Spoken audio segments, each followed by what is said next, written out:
Hi, this is Beata from Splitcoaststampers. In this video, I want to show you how to create rolled ribbon flowers.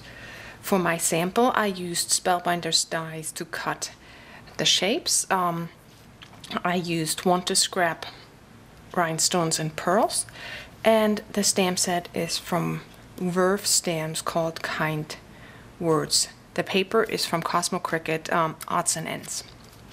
To begin with, you will need some adhesive. I am using score tape. I just used a sheet and I'm going to punch me a circle.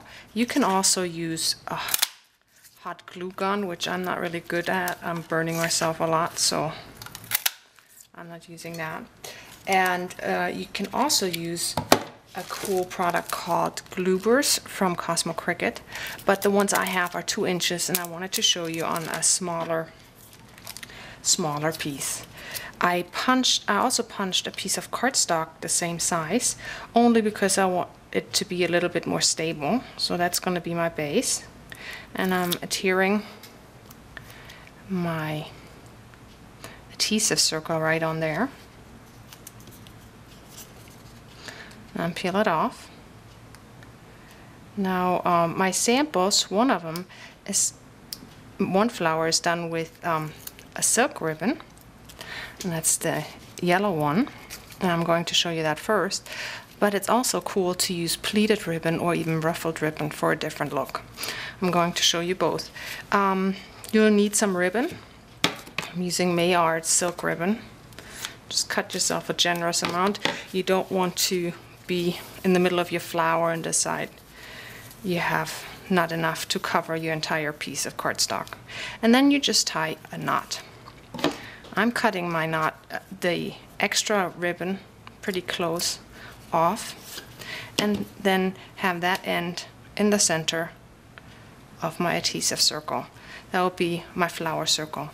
And then you will wrap your ribbon all around that circle while I twist my ribbon as I go, and keep it pretty loose. If you make it too tight, it looks a little bit different.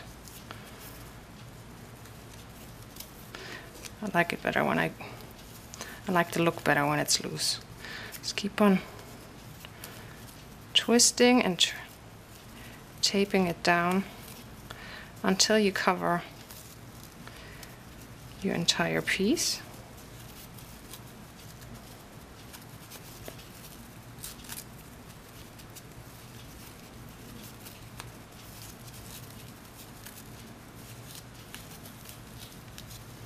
If you have this happen, I just push that back down and your end is hanging out a little bit. Okay.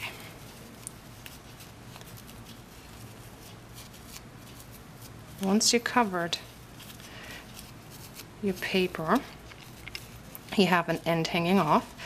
You turn your ribbon around, and then you can just use a strip of adhesive or another circle that you punched and adhere it to the back side. Peel the adhesive off. Cut the end off, just have a little bit hanging tail, and then I like to fold the end part over a little bit so you make sure you won't see your cardstock, and then fold the other end over. Now all you have to do is add a ribbon or a pearl or a rhinestone or a brad in the center, and your rolled ribbon rose is done. For pleated ribbon or ruffled ribbon, I start the same way. A paper cardstock circle topped with adhesive. You could also run your circle through the Siron. I'm pretty sure that would work too. And then you cut yourself a piece of pleated ribbon. Again, you start the same way. You knot the ribbon, cut off the extra or the phrase and place it in the center.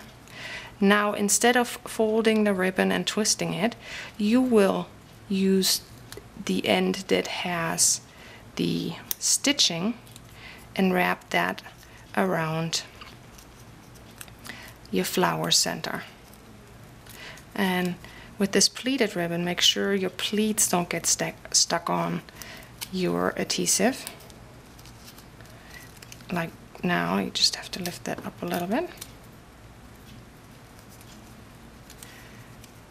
But just your seam on the bottom. Just a little fiddle work, and then that's the same thing. You run it all the way, and then you adhere it on the back. And then you can use it on a project. I hope you try it out. Those are fun. See you next time.